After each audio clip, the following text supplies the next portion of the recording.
What is up, guys? Welcome back to a brand new video. Once again, we are back for the career mode journey, episode number 12 for the Austrian Grand Prix. Marduk Motorsport has matured so quickly, it's grown so quickly, beyond my wildest expectations. So much so that the team has outgrown our current driver, Liam Lawson. He is up for contract renewal today, and unfortunately, we will not be renewing his services. We're a big boy team now, and we need a big boy driver. We need someone quick. We need someone with experience. Sergio Perez, just about in price range. Carlos Sainz, the retiring this season Fernando Alonso, could be that stopgap we need. What about Yuki Tsunoda or a star like Lando Norris? There are so many options available to Marduk Motorsport. The world is our oyster. Without further ado, let's announce our teammate for the rest of Season 1.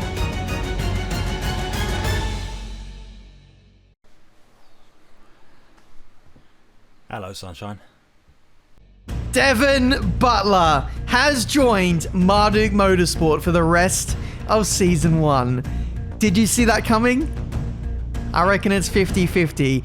We wanted Devin Butler. We have got Devin Butler for $2.6 million, and that was overpaying him as well to give him the best chance possible to spend his money on perks, to get some hearing aids. I don't know what, but yeah, he is a member of this team, and I think a good driver for the price range. Free agent, we don't have to buy out his contract from another team. That was, dissuading us from other drivers for sure, and it frees us up to spend more money on car development. So Devin, he's got that experience. Believe it or not, he's had 5 years in Formula One within the F1 game universe. So they're leaning on that with his experience level. He's a quick driver, and we're only going to invest in the facilities as well to develop Devin to see out that childhood dream of winning the Drivers' Championship. Didn't work out with Connor Sport. Will it work out with this new F1 team? Let's wait and see.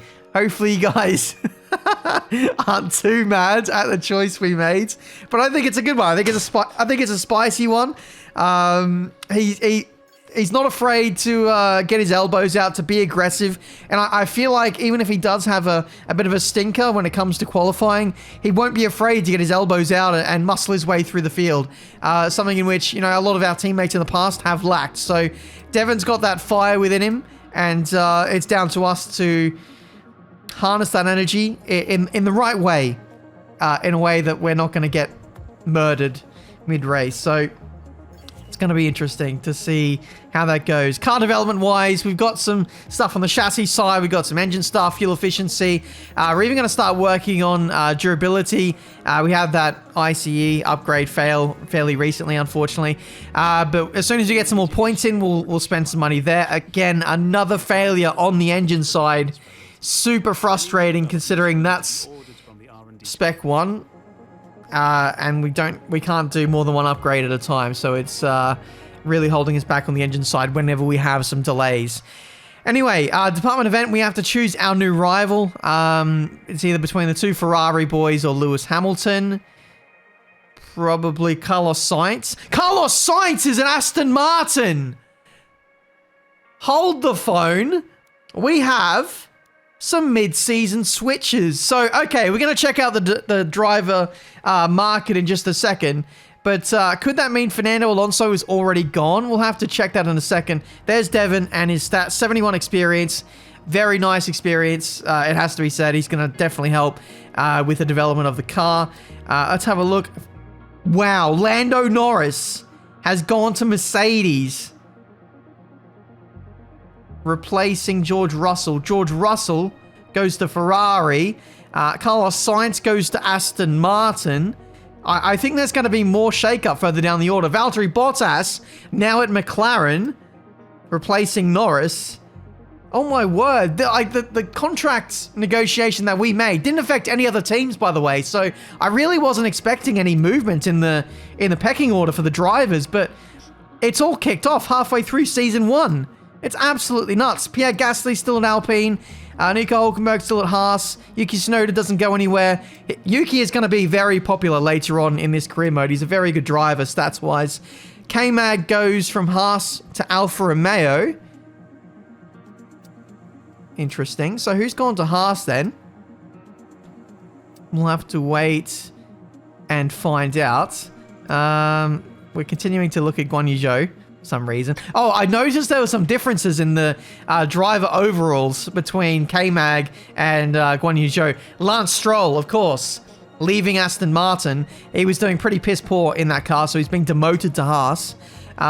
So Lawrence has had enough of his son. Pastor Maldonado is there. I mean, Aiden Jackson was a shout as well to sign him as a driver, but he wasn't as experienced as Devin Butler, I believe. Oscar Piastri remains at McLaren, and unfortunately, our former teammate Liam Lawson, well, unsurprisingly, really doesn't get a seat for the second half of the season. That's potentially very damaging for his career going forward. Just how much he was outclassed by me. But don't get it twisted, guys. Devin has got himself a very tough ask of having to go up against us who, you know, we're really settled into this car. We are really dialed in and we're super confident. Literally, we are building the team around ourselves. This is very much a hostile environment for Devin. And we'll see the true nature of Devin Butler when he's backed into a corner, potentially with no one really supporting him within a team. He's got to earn that trust of everyone around him. And, you know, we will still do our best to support him, but man, I wish him luck. He's not got an easy task.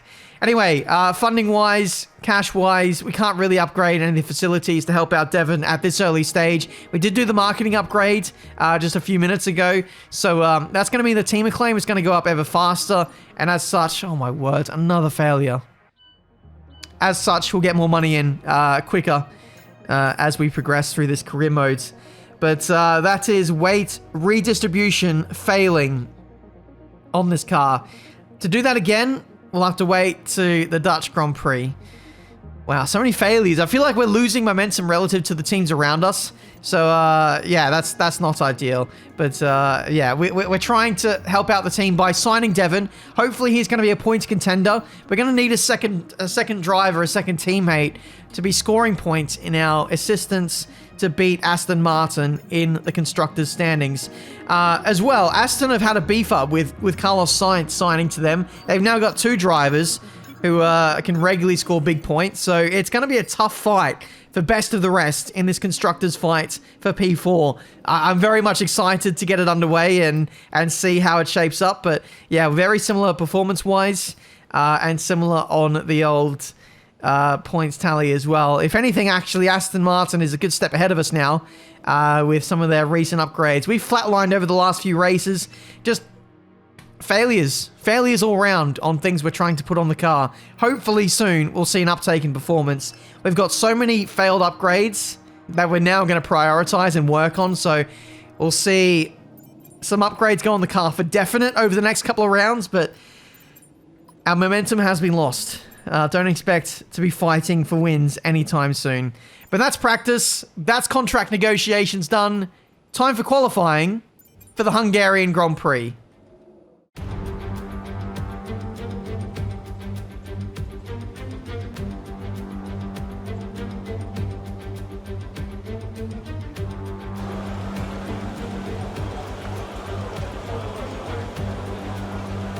All right, then, let's kick off the second half of this season. Hungarian Grand Prix, qualifying, so many new drivers in different teams. I'm excited to see what the new pecking order is.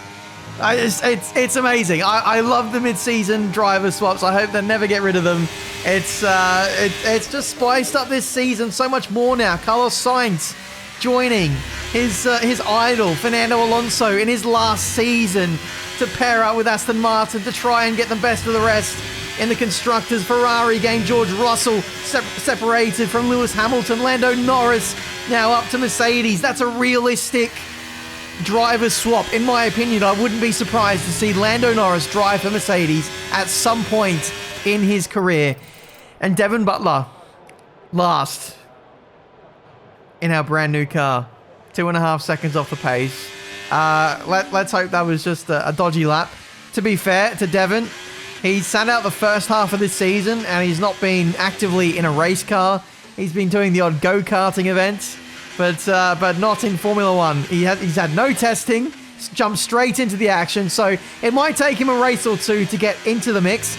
First qualifying session, and he goes P11.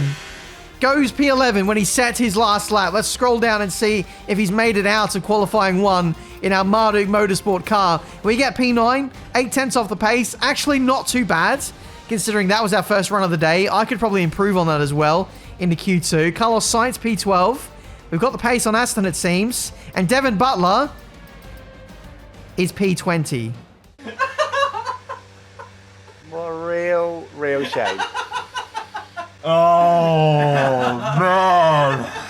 Are you alright, Devin?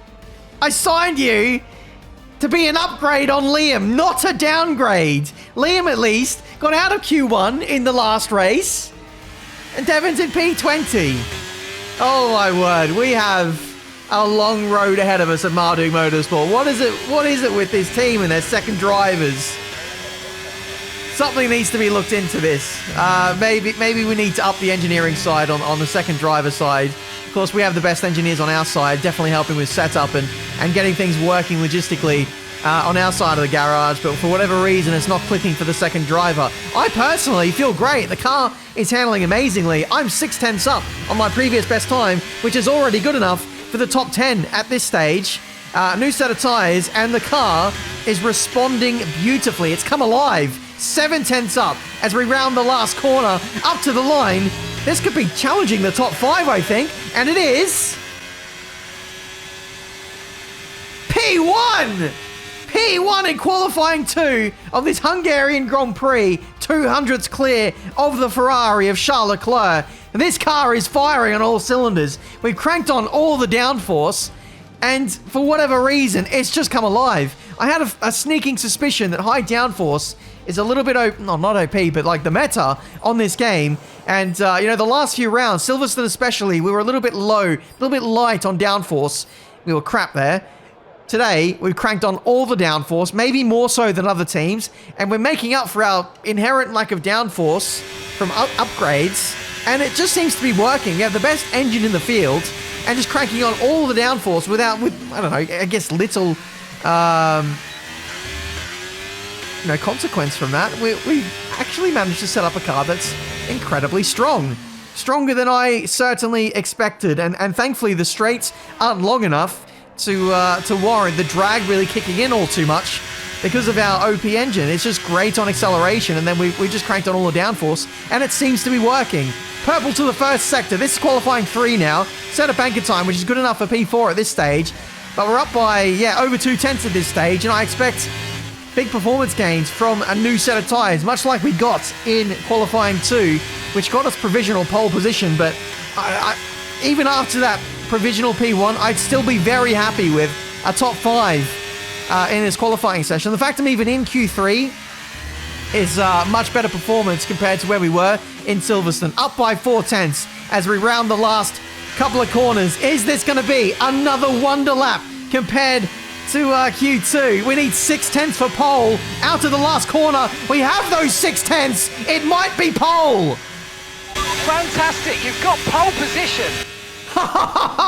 Again, it's pole position in qualifying 3. I can't believe it. 700ths advantage over Lewis Hamilton. And after that lap, I was absolutely buzzing with that one. The last 2 or 3 corners were absolutely perfect. The third to last corner especially, we took all the curb in the world, got the rotation down pat, on the power super early, and the tires, the car, everything came alive. It was an incredible lap. There's the sector times between myself and Lewis Hamilton. We are running 110 AI, by the way. We just nailed the setup. We nailed the lap. We nailed everything this weekend. And, this is the place to be at Hungary. This is much like Monaco. If you're on pole, it is very, very hard to overtake. We have the engine power to get the drive traction out of the last corner. I genuinely think we're a strong chance of winning this Hungarian Grand Prix. Pole wins it more often than not. And that's even with our failed upgrades as of late. What an unbelievable performance out of nowhere in this race. I wasn't expecting this. I thought this would be somewhat of a weaker track given our lack of downforce, but it's just clicked. It is absolutely clicked. Let's head to the race now for this Hungarian Grand Prix and see if we can convert this wonderful qualifying into a wonderful race. It's race day in Budapest as we get ready for another round of Formula One action. We're not expecting too many retirements at this circuit. There are plenty of current and former drivers with flawless finish rates here. In particular, Ralf Schumacher, who made it across the line in all 10 of his Hungarian Grand Prix starts. So with the race not far away from starting, here's what today's grid rundown looks like. Benjamin lines up on pole position, and Lewis Hamilton completes the front row. Looking at the rest of today's grid, we have Norris, Verstappen, Perez, Fernando Alonso, Leclerc, Sainz, Stroll, Oscar Piastri, Ocon, Gasly, Magnussen, Russell, Hülkenberg, Bottas, Zhou, Tsunoda, Albon, Butler, De Vries, Butler. That's it then, it's time to go racing as we head down trackside for today's race. And with me today, of course, is Natalie Pinkham. They've been involved in a number of costly incidents lately. That's got to affect their mindset going into this race. Certainly confidence is an important factor, and every time you're involved in an accident, it's not just the car you damage, but that confidence as well. But all the top racing drivers are able to tune that out when the race gets underway and focus on the job at hand. Welcome then, guys, to pole position in this Hungarian Grand Prix. We have a clear run ahead of us, something we're not all too used to on my channel, but we will take it every chance we get. I think in terms of strategy today, we're going to do the one stop. As we know, this is kind of like Monaco without the barriers. It's very hard to overtake. Track position is absolutely key. So we're going to start on the soft. We're going to, I mean, if we can, break away. Those behind us are all on hard, so we're going to get a big undercut on everyone regardless. Get onto the mediums early, and then we'll be in a position where, you know, once everyone else makes their pit stop, it's going to be near on impossible for anyone to overcut us. So whatever happens, we should have the lead of the Grand Prix, but then pace-wise, at the end, we might be mudded. The formation lap gets underway and every driver will be looking to settle in for the race ahead, making sure that their car is ready for the battle once the lights go out. The true test will come in the second half of the race when everyone's got fresher hard compound tyres or fresher mediums, and we'll be struggling to get to the end on our mediums. So the plan will be to look after the tyres. As the cars make their way back to the starting grid to form up and get ready for lights out, let's hope the race ahead today is a thrilling one that will go down as a memorable Grand Prix in the history books. Crucially though, we've got to know when to push, when is the right time to attack, when's the right time to just save the tyres, look after the car, and make sure we get to the end. Early doors though, we'll see if we can bolt away, break outside of DRS. And hey, like if we have the pace throughout the whole Grand Prix and we don't have to defend, then that makes life very easy for us. But let's not get it twisted. That lap we did in qualifying was a wonder lap, and I don't think we can keep up at that level for an entire Grand Prix. I think these guys might have the pace on us, but we'll have to wait and see. First though, let's make sure we nail this start. As we get ready for the second half of the season, the Hungarian Grand Prix is go, and it looks like better reaction initially from the AI behind. Norris jumps straight up in a second. Hamilton not getting a good getaway either, and it's going to be myself versus Norris heading into turn one. Two potential teammates we could have had for the second half of this season. Unfortunately, Norris was not the driver of choice for us. Bit of contact at turn one. Wasn't expecting that. I thought I left him enough space, but he ran a little bit wide. No tyre concerns at the moment, just focus on the driving. Car is okay. You don't hear any messages about damage, and it's about tyres. Car is fine. Here goes Lando again round the outside into turn four, trying to really make an impression in that new team at Mercedes. Lando Norris is now being thrusted into a championship contending car. Unfortunately for him though, he's missed out on the first half of the season in that car. So really, for Norris, it's going to be more of a supporting driver role. But I don't think he got the memo. He is absolutely the class act right now. He's the star character in his mind. He's going straight away for the win in that Mercedes, trying to make up for the deficit of being in that McLaren early doors in this season of career mode. Verstappen displaces Hamilton in third, and Perez will be looking to support Verstappen in P5 there as well. But it looks like at this stage we don't exactly have the pace to pull away. I have set the fast lap of the Grand Prix. I'm trying to set another fast lap of the Grand Prix on this lap. Unfortunately, Norris beats it. But we do have enough battery to go again and push a fastest lap on this occasion. We found it in the last Grand Prix. No, was it the last? It was Austria. In Austria, we set our fastest lap of the Grand Prix on like lap 2 or 3 of the race, and no one else really improved after the fact. So it might be a similar case here, especially if we're backing up quicker cars behind. If we can sneak a fastest lap, we may be able to park the bus for the rest of the race and keep our fastest lap. So imperative that we have that awareness to get that bonus point already at the start of the race. So we're pushing very hard to see if we can get that. And I guess a byproduct of that is being able to break outside of DRS.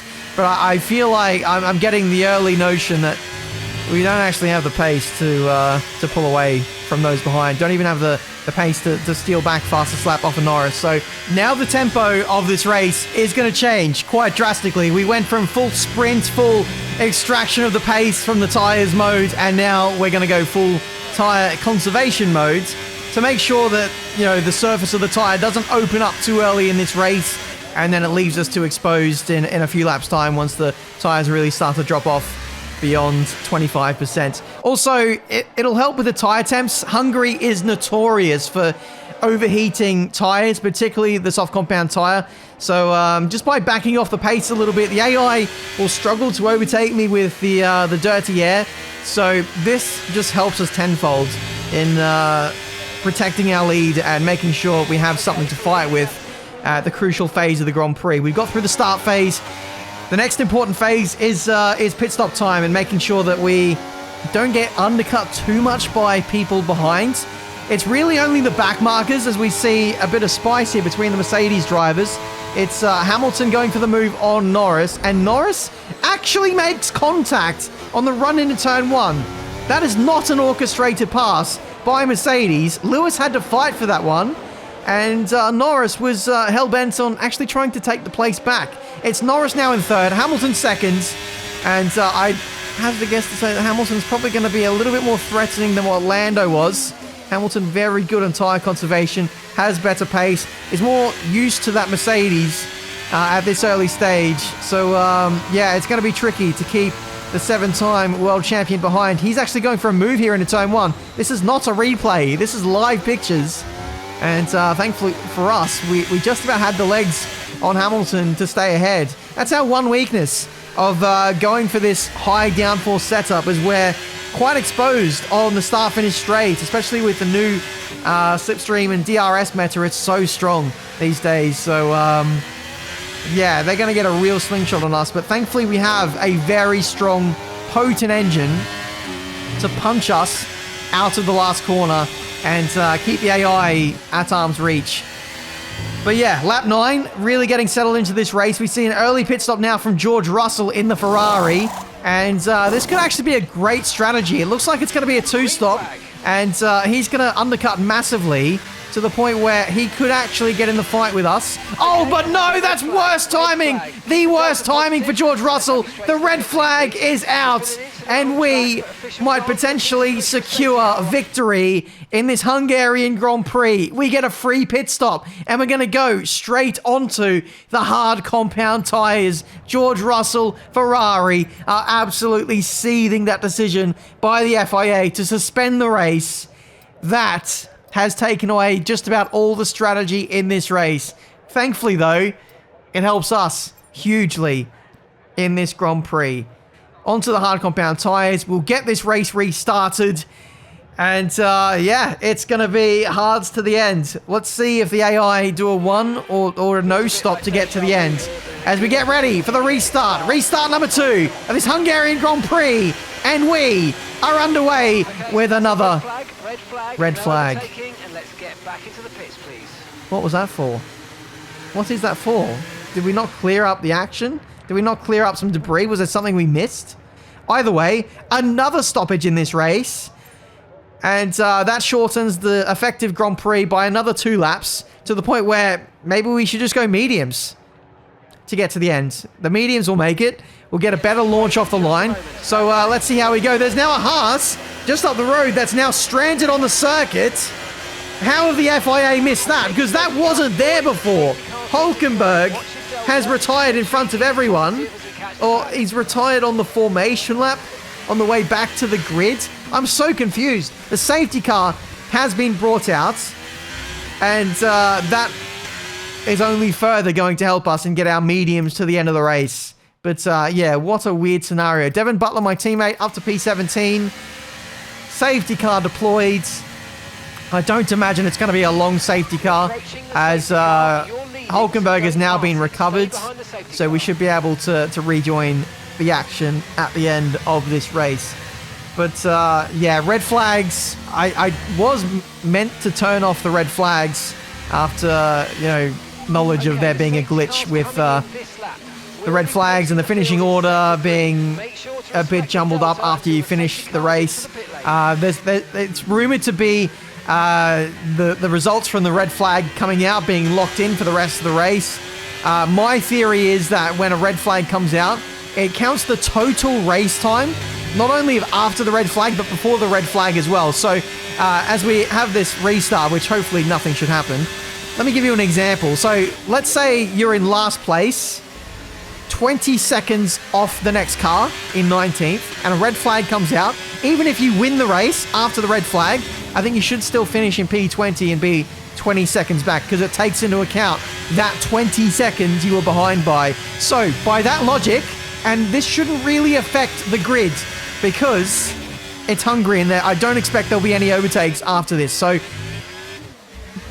barring any kind of drama or, I don't know, catastrophe, we should win this race regardless, because we were in first place when both the red flags came out.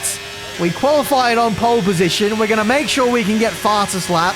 We're just going to eliminate any kind of variables which are going to qualify for... I really don't know how they organize or structure the finishing order when a red flag comes out because of this glitch. We're going to make sure we have every base covered. We qualified on pole. We're in P1 at the time of both red flags coming out. We're going to make sure we finish in P1. And on top of that, we're going to make sure we get the fastest lap of the Grand Prix on top of that as well. So that by every metric, there'll be no way we lose this win. Because that is on my mind. Even at the halfway stage of this race, we're on mediums, we're going to the end. Everyone is going to the end at this stage. So it's game on in this Hungarian Grand Prix. We just need to make sure that we, don't lose the lead. And if we lose the lead, make sure we stay within, a second or two. Maybe even if we're within a second and we're in P2, we may still win the race based on the 1 or 2 second buffer we had in both of those red flags. I hope that makes sense. That's just what's going on in my mind. We've got a job at hand. Let's make sure we finish the job. 17 laps remaining in this Hungarian Grand Prix. 5/10 is the difference between ourselves and Lewis Hamilton. While I've been explaining all that, we've been pushing very hard to get that fastest lap. Finally, we get it. Much like we didn't get it in the first stint when we were on softs. Now it seems like on the harder compound tyre, we're a little bit more happy. However, a big push lap from Lewis Hamilton and DRS has meant he's stolen the lead of this Hungarian Grand Prix. Round the outside we go on Lewis. A big boy braking maneuver from us. And somehow we managed to get the lead back. We were in a lot of trouble. Low on battery, less than 10%. Hamilton had the lead by over a car length, and we just went full send under brakes on the outside line into turn 1, and we take back P1 in this race. Oh my word. I feel like I'm out of breath. I am literally out of breath. I am pushing quite hard actually to keep these guys behind. Hamilton is very quick at this stage of the race. I just need to make sure that, again, much like the first stint, we take a few moments to just let the tyres breathe a little bit. Don't overheat them too much. That's a second warning for us for track limits in this race. One more. And we are potentially in the mud. Not a good line through the last corner. We left half a gap open for Lewis Hamilton to go, and he actually made a bit of contact at the apex of the last corner. And that's meant that our run is compromised heading into turn 1. Hamilton and Verstappen looking to have a go at turn 1. We run in deep, which is not what we want. Hamilton takes the lead over the Hungarian Grand Prix. He's got the DRS as well. We have the inside line heading into turn 2. We'll make sure we're last of the late breakers. Squeeze off Hamilton on the exit of turn 2. Don't even need to squeeze him. We have the track presence, and we take back P1 again. We can breathe a sigh of relief again. Here comes Lando Norris for the second time in this race on his teammate. He's got ahead of Max Verstappen somehow, and now if he had a little bit more bravery, he would have taken P2 in this race once again. But Norris a little bit too kind to his teammate there. First race in the new team. I guess he doesn't want to make too many enemies, especially given that Lewis is now the best shot for the title in the drivers. Here he goes up the inside again into that right-hander. Oh man, Hamilton is not going to die wondering in this race. He has had so many half chances, so many half little dives, but never fully executing the move. A few bouts of contact as well. On simulation damage, I'd be surprised if Hamilton doesn't have front wing damage at this stage. Meanwhile, checking in with Butler, still struggling. Still outside of the points, and I guess, you know, that's you'd come to expect that. I wouldn't expect him to get points in this race anyway, given where he qualified in this race. Another half little look there by Hamilton, up the inside into the third to last corner. 3 laps remaining in this Hungarian Grand Prix, and now this is where the jeopardy rises, because I want to build a gap to the cars behind, and building a gap on these old tires is going to be very difficult. I want to make sure, I just want to doubly make sure that we have as much gap possible to make sure we secure this win in this Hungarian Grand Prix. If we can win this race, that puts us a big leg ahead of Aston Martin, and we can really start to breathe a sigh of relief. Even with them still inside the top 10 getting points, both Carlos and Fernando firing on all cylinders, we're going to need as much of a points buffer as we can get, with Devon Butler struggling to get up to pace with this car at this early stage in his new Marduk Motorsport career. We now head onto the last lap of this Grand Prix. 1.2 seconds is the gap from ourselves to Lewis Hamilton. I'm a little bit low on battery, so we might struggle to maintain that lead at this stage. Tyres, I'll be honest, are probably actually overheating after the, I guess, hammer time mode we've been doing over the last few laps. And yeah, they are actually reeling us back in. But let's just make sure we finish ahead in this race and get that dub. It would be our 3rd race win in a brand new team. We won in Monaco. We won in Austria in the sprint race. We won in the feature race, the main Grand Prix in Austria as well, getting the full house, pole position, fastest lap. Today, we are again going to get pole position to victory in this Hungarian Grand Prix. No one else had an answer. It's a 3-peat for Marduk Motorsport. There'll be smiles at the factory after that one. A great race and a real team performance to take victory here in Hungary. What? Natalie Pinkham, how do you think they were able to set themselves apart today? I feel consistency was probably the key today. There's being quick, and then there's being quick lap after lap after lap. If you can do that, you can capitalise on other people's errors without making many of your own. And that's an approach that can push you a long way up the field. After an excellent performance at the Grand Prix, I'm sure there'll be plenty of celebrations tonight amongst the Mercedes team, and they certainly deserve it. I don't understand what has just happened. We led every lap. We got pole position. We had the fastest lap out of anyone inside the top 10. By what metric have Codemasters deemed that Hamilton deserves the win and us not even on the podium? I don't understand. P7 in this Hungarian Grand Prix. Again, in what metric have we ended up there? I thought it was overall race time. Some people have said it's the order when the red flag comes out. We were P1 in just about every scenario. The only thing we didn't have was fastest lap. That went to George Russell. George Russell is down in P16. How the hell have we been frauded out of this win? I don't know. I honestly don't know. What an absolute farce. We've been robbed of 19 points.